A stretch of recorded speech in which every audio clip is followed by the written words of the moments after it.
Ain.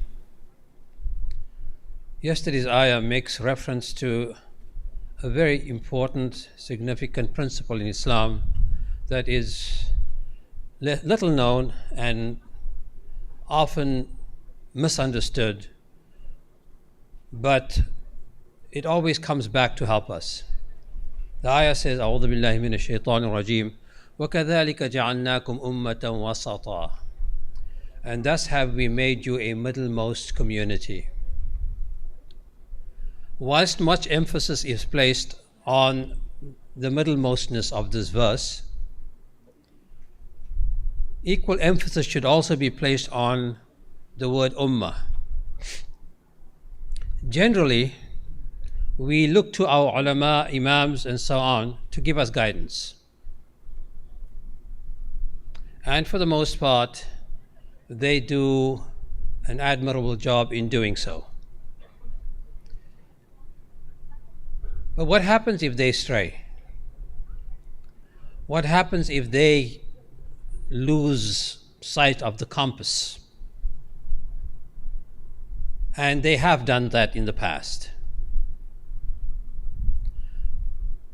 For that, we turn to the general consensus of the ummah.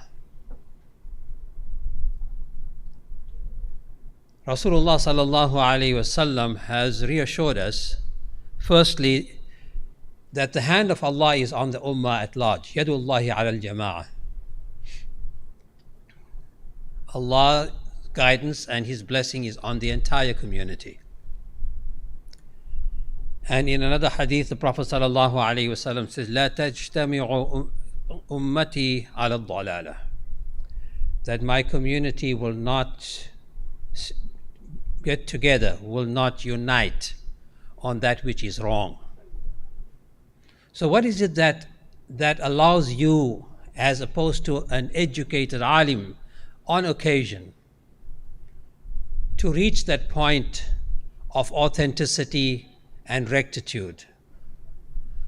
There are three things that seem to come to mind. One is that Allah has created you with a basic instinct, a basic orientation. The Quran refers to that as the fitrah. And you have a natural disposition to moving towards that, just like that magnetic or magnetized needle always points to the north. Similarly, a human being, Muslim and non-Muslim, if not overly influenced by outside forces, will also find his way to the truth. The other is that you must have a basic understanding of Islam. You must have a basic understanding of Islam. To be part of this group that is the custodian of the Islamic tradition, that is able to stand up and tell the shaykh or the alim that as much as we respect and love you on this particular point, we will have to disagree with you. The entire community does that. And there's several instances in our past where this has happened.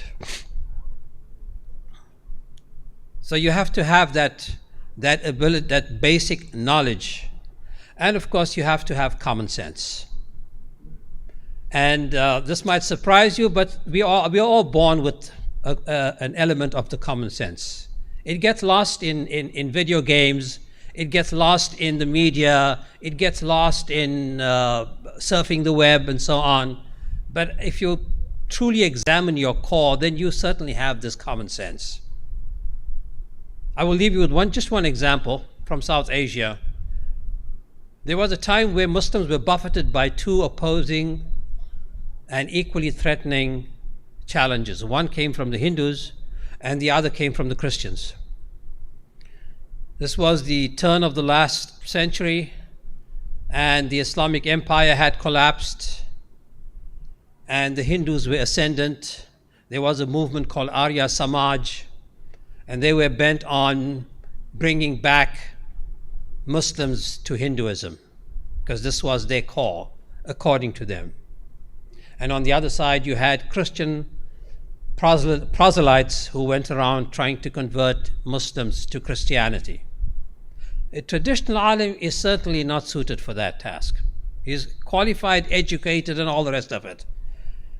But in terms of taking on Hindu philosophy on the one hand, in terms of taking on Christian theology and Christian polemics on the other hand, that's a tall order. But there was one person who had the ability to do both, and his name was Ghulam Ahmad Qadiani. So before he became a renegade, and anyone who's from South Asia knows full well the rest of his story, but before he became a renegade and assumed these lofty positions of being the promised Messiah, he was an outstanding scholar. He had a deep understanding of the Christian texts, and he had a good understanding of Hindu philosophy, and he was able to thwart their efforts on both sides. And obviously his credibility in the community increased substantially, to the point where he could make these claims. And then you stood up and says, no, that can't work. Certainly the other ulama helped, but it was your common sense that kept you in that ummatan wasata. A man with a tongue like his, with his writing skills, who could sway tens of thousands, if not millions of people, could certainly have swayed all of Muslim India.